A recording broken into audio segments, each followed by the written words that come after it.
What if I told you that the fastest way to fix your blood sugar is not about cutting out carbohydrates? What if the answer isn't restriction at all, but addition? I know that sounds backwards. Everything you have ever been told about blood sugar points in the direction of less. Less bread, less rice, less sugar, less everything you enjoy. But here is what I have seen over 15 years of working directly with patients, the people who turn their numbers around and keep them there. They are not the ones who went on the most extreme diets. They are the ones who learned which foods to add and why those foods work at the cellular level. Today, I am going to walk you through 10 specific foods that have the science behind them, the clinical track record behind them, and in many cases, the personal patient stories behind them. We are going to talk about exactly what each one does inside your body, not just what to eat, but why it matters and how to use it. And before we go any further, I want to be honest with you. If you are already on medication for your blood sugar, do not change anything without working alongside your doctor. What I am sharing today is education, not a prescription. But it is education that could change your next conversation with your doctor in a very meaningful way. Let us get into it. My name is Dr. David Ade, and this channel exists for one reason: to give you the information that tends to get skipped in a 12-minute office visit. Doctors are not withholding things from you out of bad intention. The system is simply not built for depth.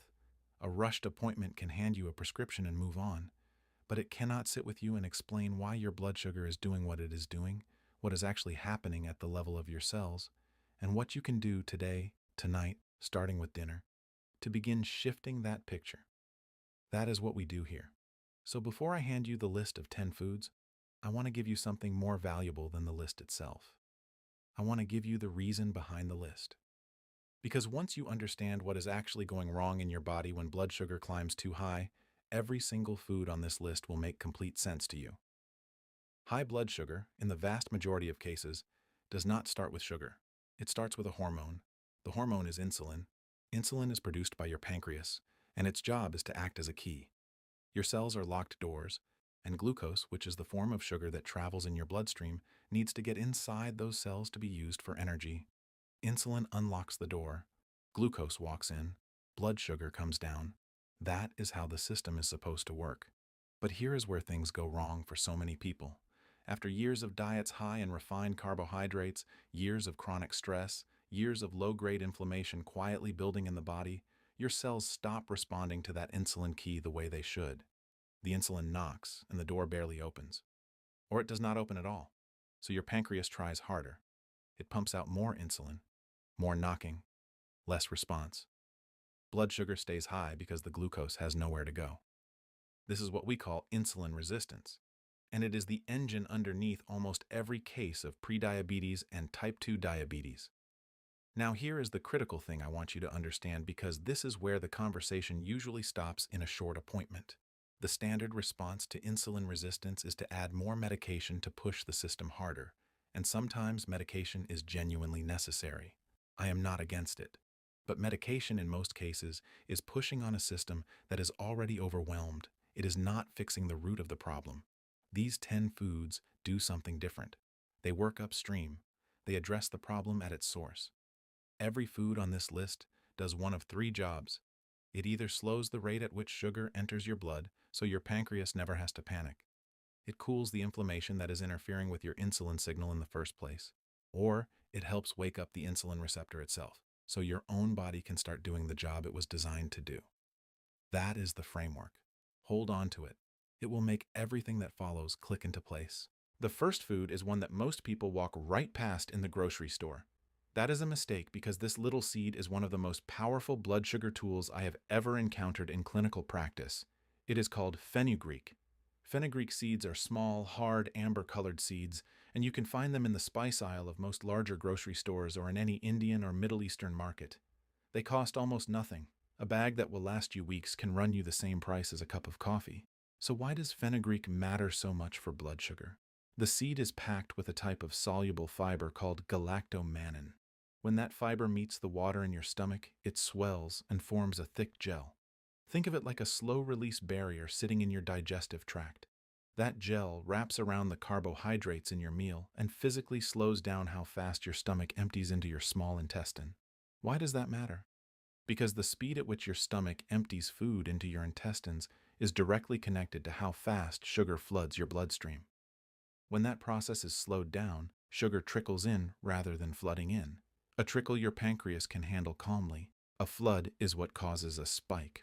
On top of that, fenugreek contains an amino acid called 4-hydroxyisoleucine, which has been shown in research to stimulate the pancreas to release insulin more efficiently and to help your muscle cells take up glucose more readily.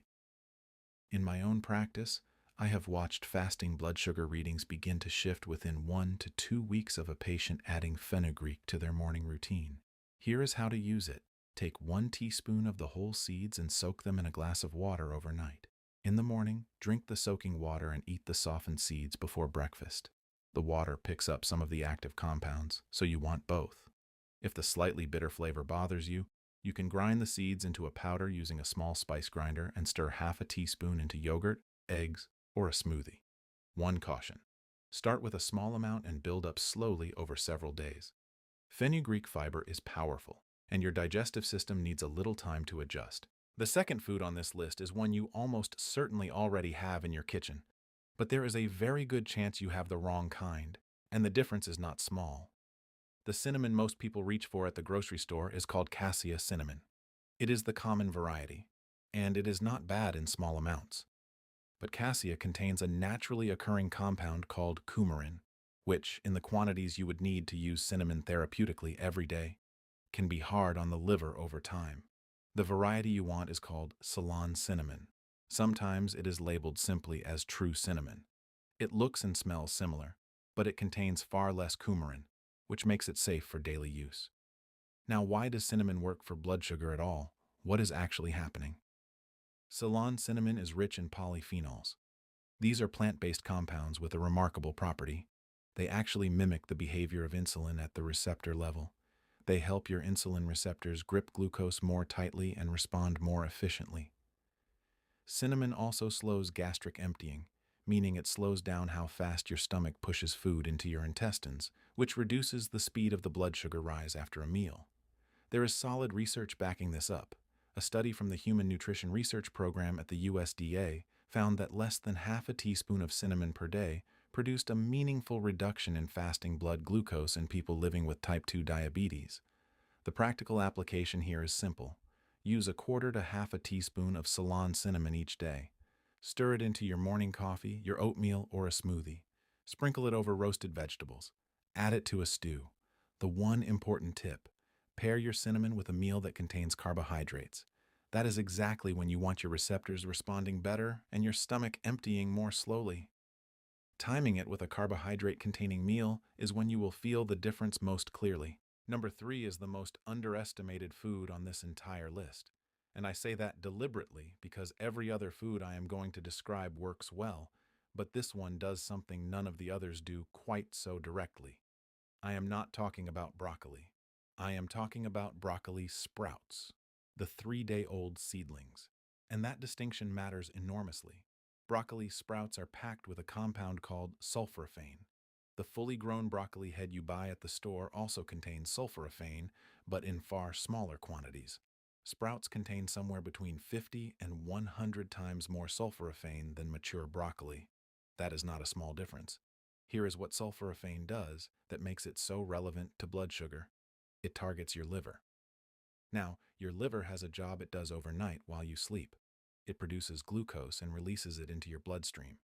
This is called hepatic glucose production, and it is a normal, necessary process. Your body needs a steady supply of sugar even when you are not eating. But in people with insulin resistance, the liver goes into overdrive.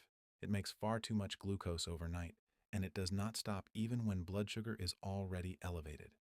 This is why so many people wake up in the morning with a high fasting blood sugar reading, even after sleeping for 8 hours without eating a single thing.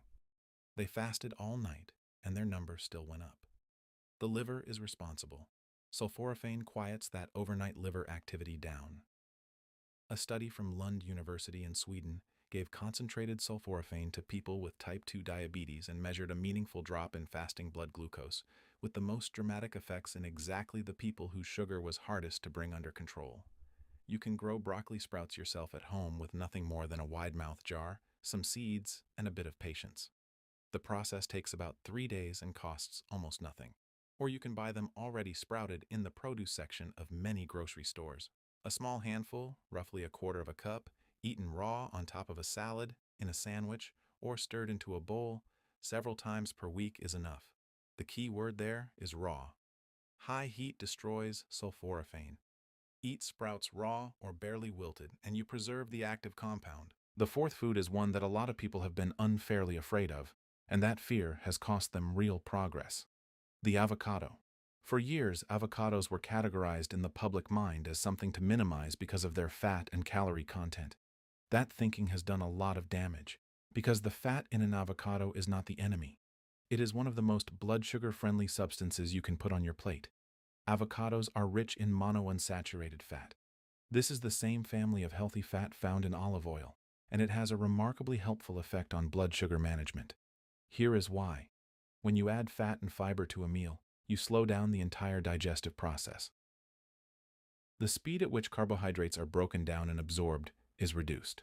So instead of blood sugar climbing sharply after a meal, it rises more slowly and gently. Your pancreas does not have to scramble.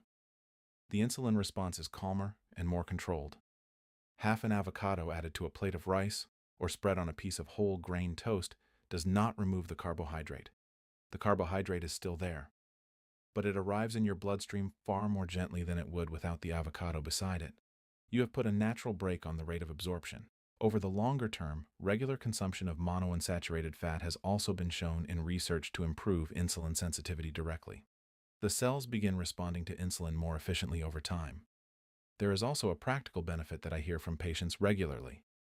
Adding avocado to a meal makes it significantly more filling and satisfying. You stop reaching for a snack 45 minutes later. Your hunger is steadier. Your blood sugar is steadier. The two tend to go together. Aim for roughly half an avocado per day as a realistic and sustainable amount. Add it to eggs in the morning, mash it onto whole grain toast, fold it into a salad. Anywhere you have a carbohydrate on your plate, avocado is a smart companion. Number 5 is another food that looks unassuming but works hard beneath the surface. Chia seeds are small, and if you have ever dropped them into water or juice and let them sit for 10 minutes, you have already seen exactly how they work in your body. They absorb liquid and expand into a thick gel. That visual is not just interesting, it is the mechanism. Chia is one of the richest sources of soluble fiber that exists in the food world.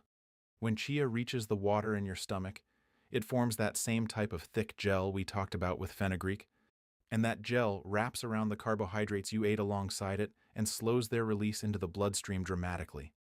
Instead of a sharp spike in blood sugar, you get a slow, gradual, steady rise. The glucose releases over a much longer window of time, which means your insulin has time to catch up, your cells absorb glucose more efficiently, and you avoid the crash and the cravings that follow a spike. Chia also carries a plant-based omega-3 fatty acid. Now, this is not the same as the marine omega-3 found in fish, but it contributes to reducing the kind of low-grade chronic inflammation that underlies insulin resistance. When that background inflammation is cooled, cells become more responsive to insulin again. 1 to 2 tablespoons of chia seeds per day is a practical, effective amount. Stir them into yogurt. Drop them in a glass of water with a squeeze of lemon. Blend them into a smoothie. Make a simple overnight chia pudding with almond milk and let it sit in the refrigerator so it is ready in the morning. One thing to keep in mind: chia absorbs a significant amount of water. Give it 10 minutes to gel before you drink it, and make sure you are drinking enough water throughout the day. All of that fiber needs adequate hydration to move through your digestive system comfortably. Food number 6 works differently from everything we have covered so far.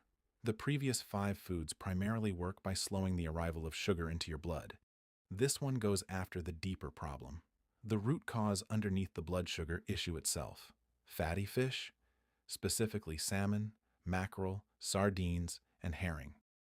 To understand why this matters, we need to revisit insulin resistance for a moment. Your cells have become resistant to insulin. We established that. But why did they become resistant? What triggered that change? For most people, one of the primary drivers is chronic inflammation, not the acute inflammation you feel when you cut your finger, which is a normal healing response.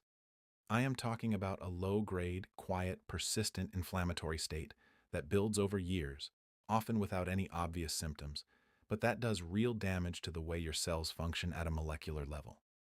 That chronic inflammation physically interferes with the insulin signaling pathway at the surface of your cells. It disrupts the receptor. Insulin shows up to unlock the door, and the mechanism is damaged. The door does not open properly. Salmon and mackerel are among the richest natural sources of EPA and DHA. These are two specific omega-3 fatty acids, and they are among the most potent natural anti-inflammatory compounds we have studied. They suppress inflammatory signaling molecules throughout the body, they improve the health of cell membranes, and they allow the insulin receptor to function the way it was designed to. Over 15 years of clinical practice, I have consistently observed that patients who include fatty fish in their diet twice per week have more stable blood sugar patterns and better overall metabolic health than those who do not. 2 servings per week, roughly the size of your palm each time, is a meaningful therapeutic dose. Wild salmon, mackerel, sardines, and herring are all excellent options. Bake it, grill it, or buy it canned. Canned mackerel and sardines in particular are some of the most affordable and nutrient-dense foods available in most grocery stores. If budget is a concern, canned fish is not a compromise. It is a smart choice. Number 7 is a food I return to again and again when I am talking to patients about building a smarter snacking habit, and it is a nut that tends to stand apart from the others in a very specific and important way. Walnuts. Of all the tree nuts available to you, walnuts have the most unique combination of nutrients when it comes to blood sugar and cardiovascular health, and the two are more closely linked than most people realize. Walnuts are rich in polyunsaturated fat, including a form of plant-based omega-3, and they are one of the few foods that simultaneously address the blood sugar spike after a meal and the underlying insulin resistance over time. Here is how the meal-by-meal effect works. When you eat a small handful of walnuts alongside a carbohydrate, the fat, fiber, and protein in those walnuts slow down the digestion of everything else on your plate. Blood sugar rises more slowly, the peak of the spike is lower. Your pancreas handles the response more smoothly. But the longer-term benefit is something even more interesting. Regular walnut consumption has been shown in research to lower fasting insulin levels. Fasting insulin is not a number that shows up on most standard blood panels, but it is one of the most telling indicators of how hard your pancreas is working and how well your cells are responding to the hormone. Lowering fasting insulin is a sign that insulin resistance is genuinely improving. Walnuts also have a documented benefit for what is called endothelial function. The endothelium is the thin lining inside your blood vessels. It is one of the first structures that high blood sugar damages over time. Walnuts help preserve and restore the health of that lining, which has implications far beyond blood sugar alone. A practical effective serving is about 1/4 cup or 7 to 10 whole walnut halves. Keep them raw or dry roasted. The candied, honey-glazed, or flavored varieties add sugar and processed ingredients that work against everything you are trying to achieve. Use them as a replacement for a processed afternoon snack, not as something added on top of your usual intake. Food aid is one that has been unfairly maligned for decades, and I want to set the record straight clearly and directly. Whole eggs, yolk included. For many years, public health messaging pushed people away from egg yolks because of concerns about dietary cholesterol. The result was that people replaced eggs at breakfast with cereals, low-fat muffins, and toast, all of which are far more damaging to blood sugar than an egg ever was. The science on dietary cholesterol and heart disease has evolved significantly, and we now understand that for the vast majority of people, whole eggs do not raise the harmful form of cholesterol in the way that was once feared. What they do is provide an almost pure combination of protein and healthy fat, with virtually no carbohydrate content. That nutritional profile means that a whole egg barely moves your blood sugar on its own. But here is the really important part. The effect of eggs on your blood sugar extends well beyond breakfast itself. Researchers have documented something called the second meal effect. When you begin your morning with a protein and fat-based breakfast, like eggs, the glycemic response to your next meal, hours later at lunchtime, is also lower than it would have been had you started the morning with cereal or toast or pastry. You carry the metabolic stability from eggs not just through the morning but into your midday meal as well. 2 to 3 whole eggs at breakfast is a good starting point for most people. Scramble them, boil them ahead of time for the week, fold in vegetables. And if you take the avocado we discussed earlier and put it alongside those eggs in the morning, You have built one of the most blood sugar protective breakfasts possible with nothing more than two whole, simple, real foods. Number 9 is the food on this list with the fastest visible effect. And I say that knowing how strong a statement it is. Apple cider vinegar. If you have a blood glucose meter at home, you could potentially observe this one working within a single meal. The active compound in apple cider vinegar is acetic acid. It does two things simultaneously that are directly relevant to blood sugar control. First, it slows gastric emptying. Much like the fiber foods we discussed earlier, acetic acid slows the rate at which your stomach pushes food into your small intestine. This delays and reduces the speed of glucose absorption after a meal. Second, it appears to help your muscle cells pull glucose out of the bloodstream and use it more efficiently as fuel. This is separate from and additive to the slowing effect on absorption. The research here is genuinely compelling. Dr. Carol Johnston and her team at Arizona State University conducted studies showing that taking a tablespoon of vinegar before a carbohydrate meal reduced the post-meal blood sugar spike by approximately 20 to 30% in people with insulin resistance or type 2 diabetes. 20 to 30%. That is the kind of effect you would expect from a pharmaceutical agent, produced by something that costs a few dollars at any grocery store. Here is the protocol. 1 tablespoon of apple cider vinegar diluted in a full glass of water, 10 to 15 minutes before a meal that contains carbohydrates. The dilution is not optional. Undiluted vinegar is harsh on tooth enamel and can irritate the throat and esophagus over time. Always dilute it. Drink it through a straw if you want to be extra careful about your teeth. And one very important caution. If you are currently taking insulin or a sulfonylurea medication for blood sugar, speak with your doctor before adding this regularly. Apple cider vinegar can lower blood sugar meaningfully and quickly, and if your medication is already doing the same job, combining the two without medical supervision can produce hypoglycemia, which is dangerously low blood sugar. This is not meant to frighten you away from it. It is meant to encourage you to bring it up with your doctor because the conversation is worth having. The 10th and final food on this list is the one that, for many people, best illustrates the entire point of this video. Lentils are a carbohydrate, and lentils will help lower your blood sugar. I want you to sit with that for a moment because it challenges the most common piece of advice given to people managing blood sugar. Cut the carbs. But the story of carbohydrates is not simply how much of them you eat. The story is what type they are and what comes with them. Lentils are built differently from refined carbohydrates. They contain something called resistant starch, which is a form of carbohydrate that behaves more like fiber in your digestive system than like sugar. It passes through your small intestine largely undigested. It does not spike blood sugar the way white rice or white bread would. They are also loaded with soluble fiber, which creates the same gel-like slowing effect on digestion that we have talked about throughout this video. And they carry a meaningful amount of plant protein as well. This combination of resistant starch, fiber, and protein means that lentils release their glucose slowly and steadily, over hours rather than minutes. Blood sugar rises gently, peaks modestly, and comes back down smoothly. Lentils also carry the second meal effect. A bowl of lentil soup at lunch produces more stable blood sugar readings well into the afternoon and evening, reducing the spike at your next meal.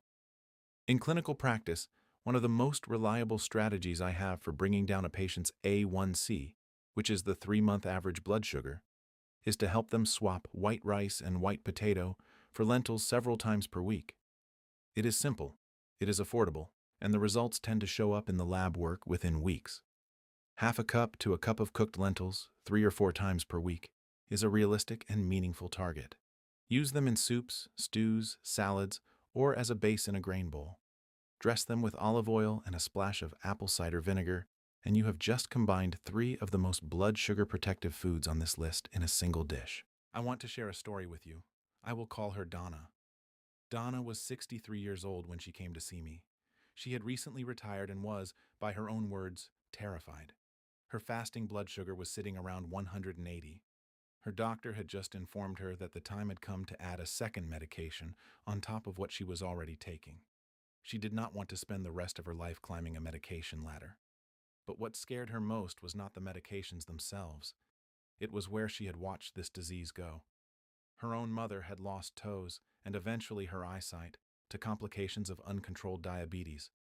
Donna did not want to walk that same road. What we did together was not about removing things from her plate. It was about adding the right things. She started her mornings with eggs and half an avocado instead of cereal. She soaked fenugreek seeds overnight and drank the water before breakfast. She switched to Ceylon cinnamon in her morning coffee. Before her biggest meal of the day, she took a tablespoon of apple cider vinegar diluted in water. She replaced white rice with lentils at least twice a week. She added broccoli sprouts to her lunch sandwich.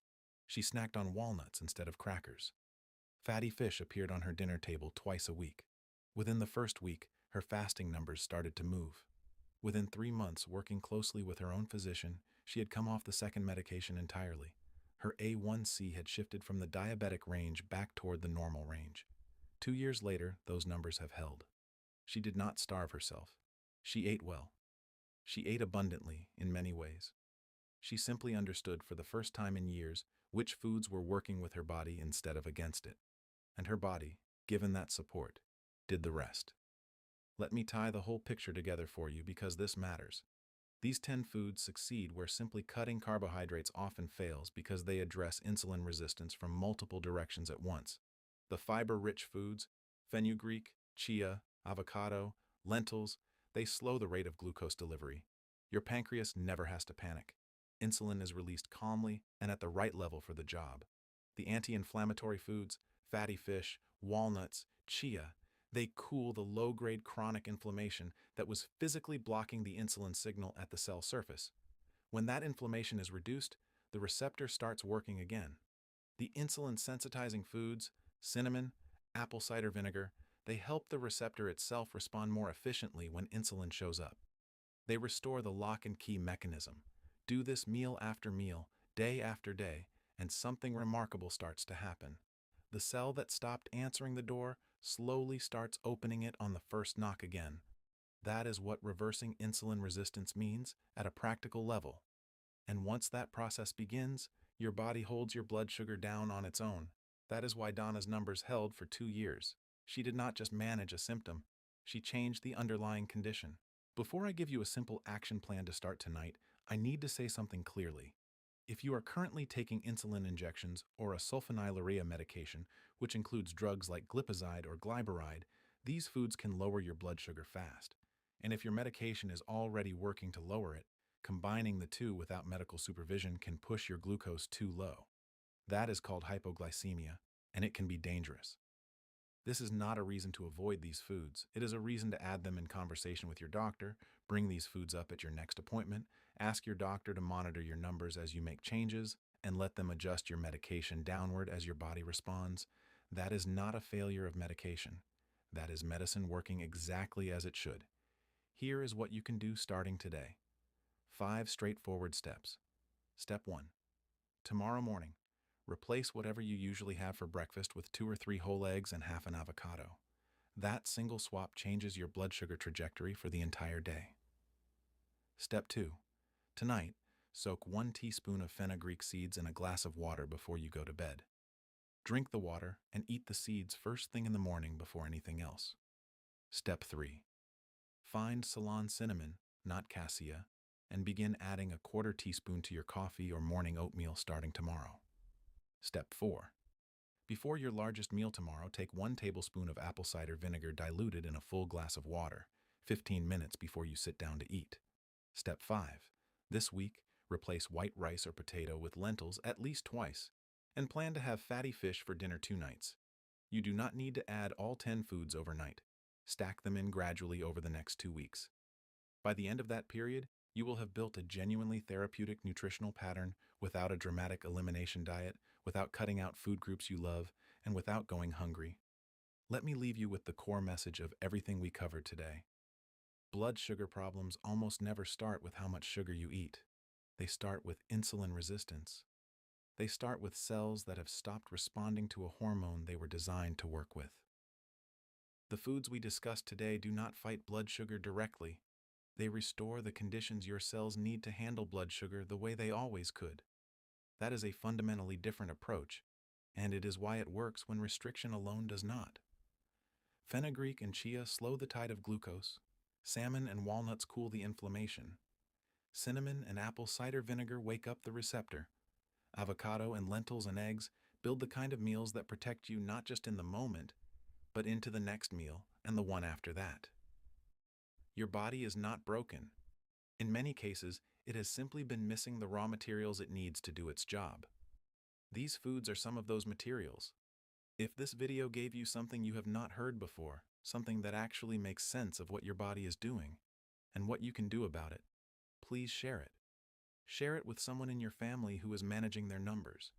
Share it with a friend who is fighting this same fight. The people who need this information most are often the ones least likely to find it. If you are new here, I would love to have you subscribe. Every week I put out a video exactly like this one. Evidence-based, practical, explained in plain language, without sensationalism and without selling you anything. Just the information you deserve to have. Leave me a comment below. Tell me what your morning fasting number has been this week, or tell me which of these 10 foods you are going to start with. I read everyone, and the patterns I see in this comment section genuinely shape what I cover next. And if you have been wondering about something we touched on briefly today, why your fasting blood sugar sometimes goes up overnight even when you have not eaten, there is a video right here on this channel that explains exactly what your liver is doing while you sleep and what you can do to wake up to a lower number. Watch that next. Thank you for spending this time with me today. Your health matters, and you deserve real answers. I will see you in the next one.